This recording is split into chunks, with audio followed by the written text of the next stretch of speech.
Colpo ai beni della Cosca Maesano di Isola Caporizzuto, sequestrati 4 milioni di euro tra immobili e conti correnti. L'operazione è stata condotta congiuntamente dai carabinieri del Comando Provinciale di Crotone e dai finanzieri di Catanzaro a conclusione dell'indagine cortocircuito contro l'impiego di beni di provenienza illecita in attività economico-finanziarie che sarebbe stato portato a termine dalla famiglia Puccio ritenuta vicina alla Cosca Maesano e Puma portata a termine contro presunti affiliati alla Cosca Maesano.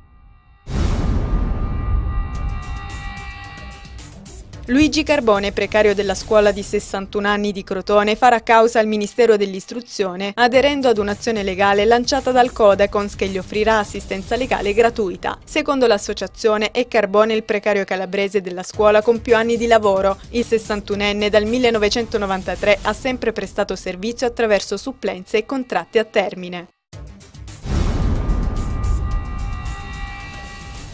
Mutui sempre più inaccessibili per i giovani calabresi. A confermarlo è un'analisi di Mutui.it, comparatore online di mutui, secondo cui gli under 30 calabresi interessati a contrarre un mutuo aspirano mediamente a 122.000 euro, vale a dire il 74% del valore della casa, con una preferenza netta per il tasso fisso 65%, sul variabile 15%. E Vibo Valentia, la provincia con la più alta media degli importi richiesti. Seguono Catanzaro, Reggio, Crotone e per ultima la provincia di Cosenza.